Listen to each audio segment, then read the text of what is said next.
It has been 6 months since India's newest consulate in Seattle has been officially set up. Hello and welcome to Travel and Diplomacy, a new series by New India Abroad, the most prominent diaspora publication outside of India. I'm Ramita Matthew, and two very important people are joining with me today on this show. We're joined by Mr. Prakash Gupta, the Consul General of India. Mr. Gupta is a career diplomat from the Indian Foreign Service who has served in various capacities in China and Indonesia. He was a counselor for the India mission to the United Nations in New York and right now has been assigned to lead the Indian Consulate in Seattle as the Consul General of India. Also joining with us today is a seasoned leader, Amit Kumar Sharma, who's head of Americas at VFS Global, who plays a pivotal role in spearheading business administration and operations at the organization. Thank you for taking the time to talk to us. So how are you both doing? Very nice. Has been a good experience so far here in Seattle. Thank you for doing this interview. Oh, absolutely, sir. So first of all, sir, congratulations on your new role and congratulations on the Seattle Consulate. So my first question to you, sir, is how has your 6 months journey been so far? What are your key priorities and your focus areas? So as you may be aware, this process of setting up the consulate was in the works for quite some time. Thanks to Prime Minister Modi's announcement of last year, when he set a guideline that we must be able to set our presence physically by end of last year. That's what brought us in towards November of last year. And since then, I would say it's been a slightly uphill journey, but also a smooth journey. What brought us here are several important strands in the larger India-US relationship, which needed to be plugged in and scaled up. The first and foremost was this bilateral agreement between the countries called Initiative on Critical and Emerging Technologies. And there are some very unique aspects of the ICET umbrella that uniquely are placed here in the Pacific Northwest. For example, some of the latest technologies in artificial intelligence, in quantum computing, in aerospace are anchored here. If we have to use these technologies for the benefit of the peoples of the two countries, then the Government of India interface must be present to leverage those technologies for the good of our peoples. So that's one aspect of our work that we are focusing on.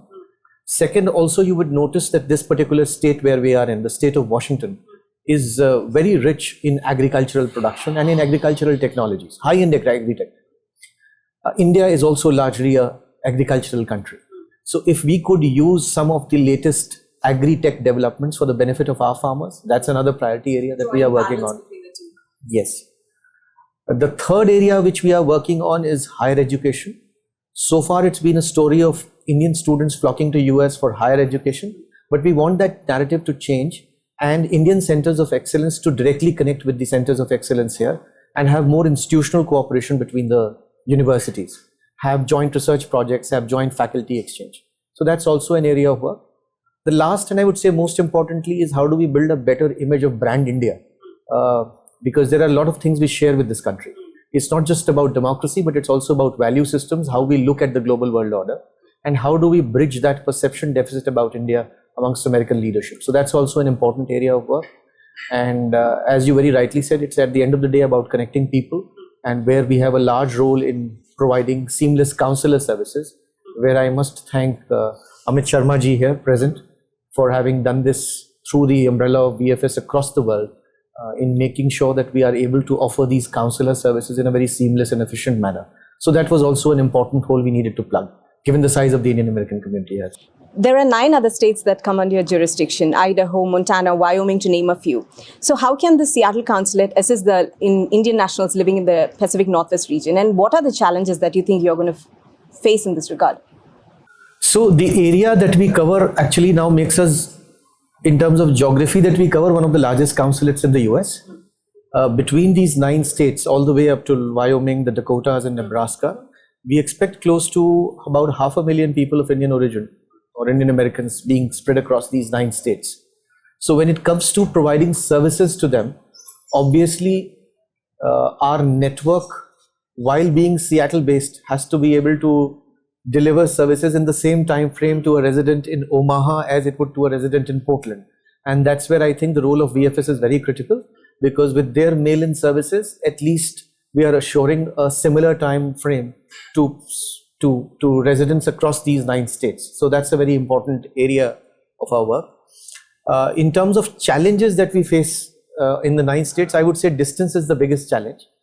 For example, we recently faced a situation where we had a tornado striking in Omaha, where about 35 Indian families' houses were swept away. Now, when such incidents happen, you should be there at the moment, at the site of the incident, to be able to connect to people and help them out. The consulate can only reach the next day or a day after. So, but I must thank the Indian community there who stood by each other to provide them succor in that time of distress, and the Nebraska leadership. And there were very good Indian eminent citizens here who were able to help out the community. So distance is a challenge, but what we are trying to do, again, work with VFS in partnership with them, that we are trying to schedule what we call an initiative called Consulate at your doorstep, where we do consular camps once a month on a weekend in these places where there's a sizable Indian population who need help, who need clarification, but can't fly in all the way to Seattle to get this done. We recently did a very successful one in Portland, and we are planning one for Spokane, as well as one for Omaha in the month of December. So we will continue to connect with all the 9 states in some form or the other, particularly on the consular side where Indian population is infected. Okay. Mr. Sharma, you are the head of America's VFS Global. And VFS Global, it's the largest technology and outsourcing company, and you're more focused on government and diplomatic missions. How has 2023 been for you, and what are you looking forward to in 2024? Thank you. And before I answer your question, of course, it's a pleasure to be here with the Honorable Consul General Ji. And I join you in congratulating him for setting up the consulate here in Seattle, which is, of course, supporting the diaspora very well. VFS Global, as you know, is one of the largest organizations in the world who provide solutions to the governments in terms of handling their non-judgmental tasks. The company was formed in India in 2001. In fact, VFS Global was the organization who created the visa outsourcing industry by itself. And today we work with 69 client governments in about 153 countries. We have more than 3,500 visa application centers as of today. Only in 2023, we have won 7 global contracts across the world, which of course showcase that the governments do trust the solution, the reliable, efficient, and comfortable and convenient solutions that we offer to the client governments and to the applicants at large. Answering a question about what is the forecast for 2024, I think 23 was the first year which was fully recovered after COVID crisis, where the travel was allowed without any preconditions. 24, we are expecting 2% growth over the volume of 2019, which was a pre-COVID era in a way. And many global organizations like WTTC has projected the travel will come back to those numbers. And of course, we as organizations are fully ready and geared up to handle these kind of volumes. And that's what we are seeing this year, that the numbers that we are getting in 24 are on the level of 2019. Awesome. So Mr. Gupta, let me come back to you. So we talked about how Pacific Northwest region is particularly a tech hub, and you are somebody who would like to promote technology and trade while drawing parallels with the corporate and business world. So can you throw some insight more into that? You talked about it on the periphery, but could you delve deeper into that? Sure. Look, at this point of time, you need to have first the larger picture and then go into the micro of it. So President Biden called it the most consequential relationship of the 21st century between India and the US. Why is it supposed to be the most consequential?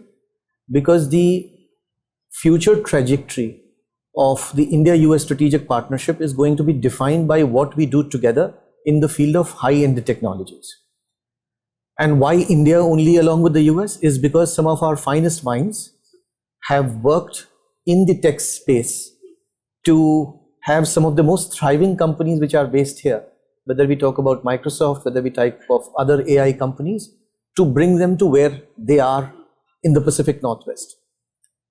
Now, when you look at the Indian landscape, cities like Bangalore, Hyderabad, or even Greater Noida, they find themselves in the earlier context as hubs for data centers.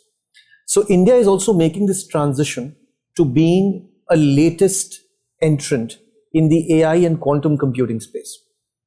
For example, if we just look at the semiconductor technology space, we did not have much to show for in terms of semiconductor chips, production, and it going forward in the Indian landscape. Once the visit of Prime Minister Modi took place last year, we decided to ramp up semiconductor production beyond the known supply chains in the world and try and take it to India. And again, this requires a high level of trust between the two countries to take it out of the US to a third country where we are very sure about secure supply chains. So we had a company in one of the regions that I cover, Idaho, a company called Micron, announce an initiative that they would set up their world's largest semiconductor manufacturing plant in Gujarat. This announcement was made, I think, towards July last year. They went, did the scouting in September, and the unit became operational in March this year. This to me is one of the fastest examples of having a very core component of the technology chain announce, occupy the space, execute and deliver it. This was just one example. We are also, and again, this would involve close to $2.5 billion of investments over the next 5 to 7 years. The second example I always give, again from my area, is we have in India a 2030 LIGO project. It is the world's largest laser interferometer gravitational observatory that is going to be established in Maharashtra in a place called Aundhli near Pune.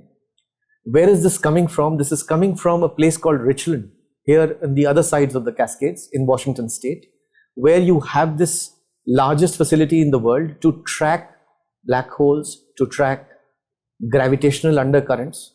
And there are only 2 such facilities in the world. But again, India and US have shown so much trust in each other that we are replicating this from Richland into Maharashtra and Pune, where such a seismic facility is there in that zone. These are just 2 examples of across different scientific planes where this is happening. Third, I would say, again, very important is aerospace. You know of ISRO's prowess in satellite launching technologies. You know of what is happening here, whether it's Starlink, whether it's Blue Origin, all of these companies are headquartered here. So there is considerable potential even in space technologies. So when I talk about technologies, that is going to be the defining trajectory of the relationship, and its core nuts and bolts find place in the Pacific Northwest, as well as in some of these cities in India, where some of the finest minds either contribute to shaping the Microsoft story, the Amazon story, or the Boeing story. Just in the case of Boeing alone, we have placed an order close to, if I recall correctly, $70 billion for 220 wide-bodied planes to be delivered from Boeing to India to revamp Air India. Now that's a huge project happening right from here in Seattle. So there's considerable good stuff happening, and with the government presence now established here, it would speed up these activities a lot. Mr. Sharma, as I said, VFS Global is expanding and 2 new visa centers have been started here in Seattle. And VFS Global is a company that's very receptive to audience feedback. So how has the feedback been from the applicants? And how can this new center benefit the Indian diaspora? I think, the feedback has been very positive since we have started the centers here in Seattle as well as in Bellevue. And I recollect my conversation with Honorable Consul General Ji when he was deciding to open the center here in Seattle, but also very importantly to make sure there is a center in Bellevue as well, where the Indian diaspora is in the great numbers, So whenever you open a center which is closer to the location where people are, of course, living, it's a win-win situation for them because, US is a big country and we have a vast diaspora here, So Indian diaspora is quite big, and you want to make sure that consular services, whether it's visas or passports or OCI, they are, nearly available to those citizens. Because if you want to have a strong connect with your diaspora, one of the key, of course, service that they need on a daily basis is related to the consular services, And this consulate, of course, is making sure that in that space, the moment the consulate was opened, in no time, there were 2 centers opened, one in Seattle, one in Bellevue. And I think people are very, very happy about it. And we will, of course, continue to make sure the expansion plan of the consulates, whether it is these 2 locations or any more locations in future, we completely support that narrative and make sure whatever strategy the consulate has, we are able to implement that on the ground in ensuring that the services to people with regards to the consular services for India are not only comfortable and convenient, but they are also modern, transparent, and easy to access for them. Mr. Gupta, the India Day Parade was a huge success and it highlighted the Indian diaspora in this Pacific Northwest region. I understand you have also reached out to the local administration to build a Mahatma Gandhi statue here. So how is that project progressing? Could you share some insight into that? Yes, first, thank you for remembering the India Day Parade. It was a unique initiative we took to showcase the unique diversity of India to our American leadership on 15th August. So it was kind of what you see on our Republic Day Parade happen on 15th August, but in a setting which was witness to the entire American leadership. Yes. And we were very fortunate to have Mr. Bill Gates as our guest of honor that day, along with the entire spectrum of US leadership. The plus part of the India Day Parade, I was very happy, was that we were able to showcase each and every state of India through a float and a performance, including all the 7 sisters of the Northeast to the South, to the North, Tripura, Mizoram, all included. And that is again a tribute to the strength of the Indian American community here, that we find ourselves here so many miles across from our motherland, from all strands, and being able to showcase our diversity in true splendor. Here we talk a lot about equity, diversity and inclusion, and to me that day was a very perfect display of registering that diversity and inclusion that India represents to the American minds. Coming to the Gandhiji statue project, when I came to this city, we realized that one of the, I would say, glaring gaps in our institutional interface, like wherever an Indian embassy is, we always have the statue of Mahatma Gandhi in that city. It was kind of missing from the Seattle landscape. So we scouted for locations, and with the help of the mayor of Seattle, we were able to narrow down a very prime location, which is right at the base of the Space Needle, the Seattle Center, where this 2nd October, we will be installing the bust of Mahatma Gandhi and honoring his presence. It's one of the most visited sites in Seattle, yes. The Space Needle. Yes. So Gandhiji would be, I would say, registering on a daily basis to about 50,000 visitors that building hosts on a daily basis. So it's a very good spot we've been able to secure. And we also think that with Gandhiji's statue coming there, it will be a good assembly point for our Indian community as well every year on Gandhi Jayanti, where we can come and honor the memory of our father of our nation. So it's been a good, I would say, a project, good trajectory so far, and I hope everything falls in place on 2nd October. Okay, Mr. Sharma, with the help of the Consulate, what is VFS Global doing through the Consular camps for the Indian diaspora? Absolutely. So, the Consular camps, the concept, we first partnered with the Embassy of India and the Consulates of India in 2022. In 22, we did about 25 Consular camps across US. 23, this number went up to 30-35. And this year, by now, already there is 30 Consular camps which are done. And of course, we are yet to cover the Q4 of the year. In short, Consular camps has been a success, because there are several factors to that. One, of course, when people see the staff from the Consulate and VFS together at the same time, they are very confident that all their questions and queries will get addressed. There will not be back and forth in terms of documentation. The second, the Consular camps are not only done ad hoc, they are planned. Of course, there is a whole planning that goes into it, which location you want to do, what is the date, what's the calendar, then the marketing plan, to make sure people are, of course, make best use of that. And you are making sure in a way where the consulate or the embassy or VFS centers are physically not there. You don't give a solution to people just to travel or spend their time and money on flights, etc., to take this service, And these are done normally in those locations, very well planned in advance. Sometimes they are done on the weekends as well, to make sure people are not taking their days off and it's easy for them. So Consular camps is one of the way for us as an organization to make a strong connect with the diaspora, because that's what ultimately the goal of the consular services is, to make sure the services that they are receiving abroad are modern, are easy to access and comfortable for them, convenient. And that's what outsourcing does, together partnering with the government and, taking those initiatives. And as you heard already from the Honorable Consul General, that we have done a consular camp in Portland recently. There will be more consular camps in the future to make sure that people are availing these services right from the comfort of their home, actually, and this has been a good success for us. Okay, so before I move to the Consul General, I have a question. VFS Global collects a lot of information, right? Personal information and biometric information. I'm sure my information is with you as well. So you need to have a very secure IT infrastructure. How do you maintain the security and safety of the information of the applicants you collect? This is a good question. And, it's in the context of this question, it's also very important to understand the role of VFS in a way. What does VFS do? So we, first of all, do not retain any data. That's not our job, So we work with like 69 governments, and in the context of the Indian government here in US, of course, we don't retain any data, we process the data.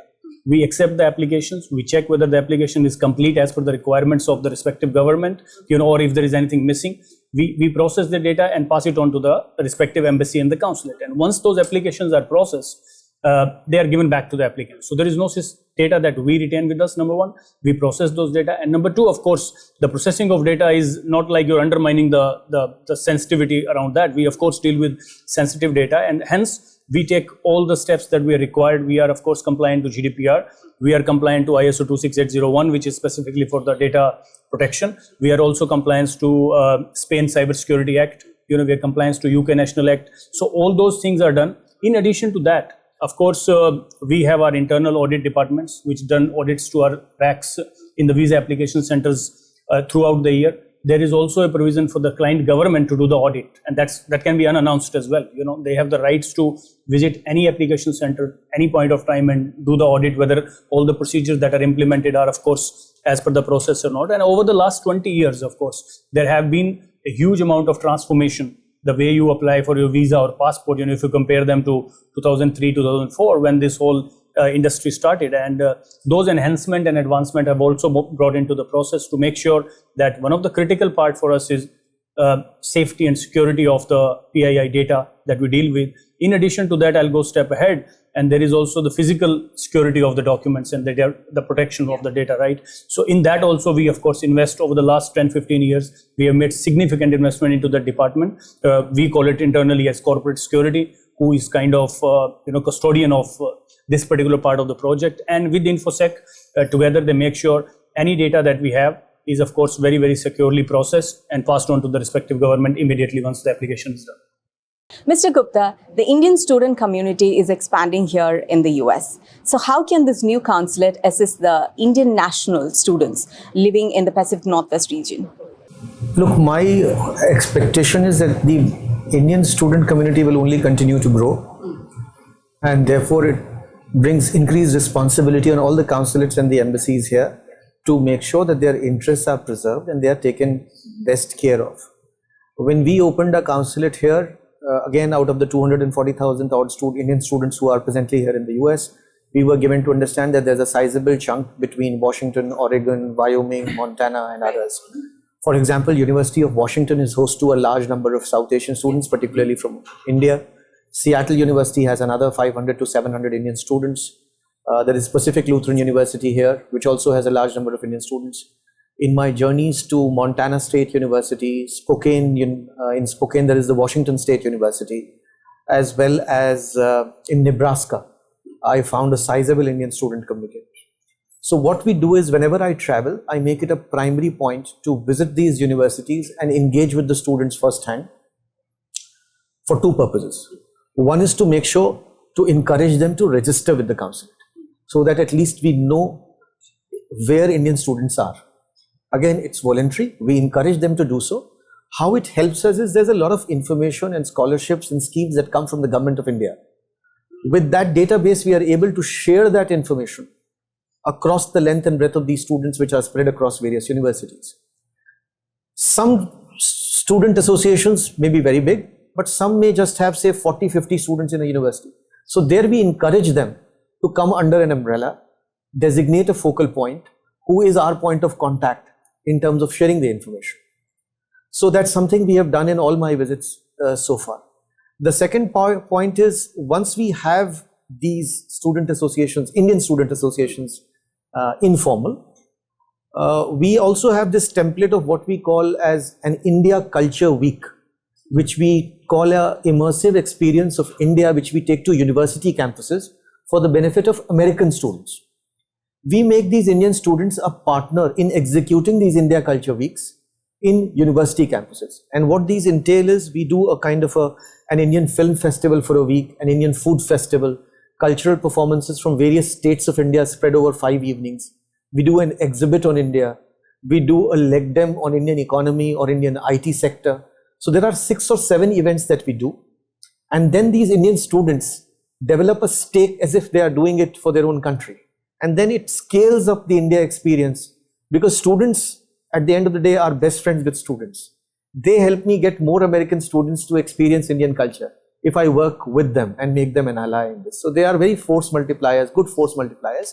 And I must take this opportunity to inform you that this 12th to 14th November, we are doing a very big India Culture Week at the Seattle University in partnership with the Indian students, where we'll have all these elements on display thanks to the Indian student community that is there. Oh, that's right. So there's sort of an exchange of culture between the students. Yes. That's wonderful. So Mr. Sharma, one last question to you before we wind up the interview. Could you throw some insight into your sustainable strategy and how do you incorporate that into your overall operational framework? Sure.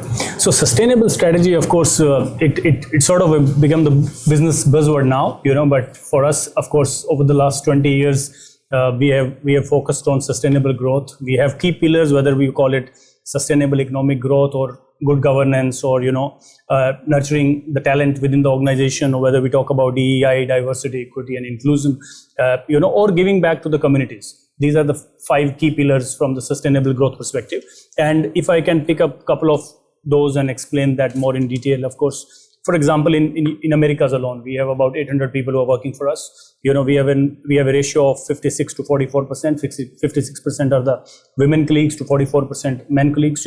At VFS, we have done about 53,000 man-hours on the training of our people, to making sure that their talent is nurtured within the organization. That part is also done, whether you partner with the communities to kind of give it back to the society, whether it's not related directly to the visa and passports, but whatever related to the ESG or CSR activities, we are very much, of course, involved in that as well. Somebody like me, of course, who have been part of the organization for 20 years now, we have seen people growing the ranks within the organization, and whether you talk from the perspective of L&D, learning and development, and making sure their educational ambitions are also covered, so all that has been part of our framework. So we are committed, of course, to make sure not only provide the services to the applicants, which are modern and comfortable, but also making sure that we partner with the communities, whether it's in relation to working with the diaspora in the context of India here in US or Seattle in particular, right? So we work with the diaspora to make sure to understand what are the requirements, how VFS as an organization can come in and support them, in terms of CSR, or whether it's green energy using in our visa application centers. We are bringing those solutions to reduce of course, the use of carbon. All of those initiatives are done at our organization at a greater length. And of course, when we see sometime that now many organizations do talk about the sustainability or ESG or DEI, it has been part of our culture for 20 years now. And when the organization was born in India, and it was right in our culture, and we are making sure that we don't lose the sight of that, the bigger picture, and we kind of focus in the middle of the business requirements and the solutions that we create. We also make sure that we don't lose the sight of the bigger picture and do something for the communities and the planet, of course, in the smaller way that we can as an organization. Well, thank you very much. This conversation has been very insightful and eye-opening. Consul General, Mr. Sharma, our audience appreciate your time. Thank you very much. Thank you so much for having us. Thank you.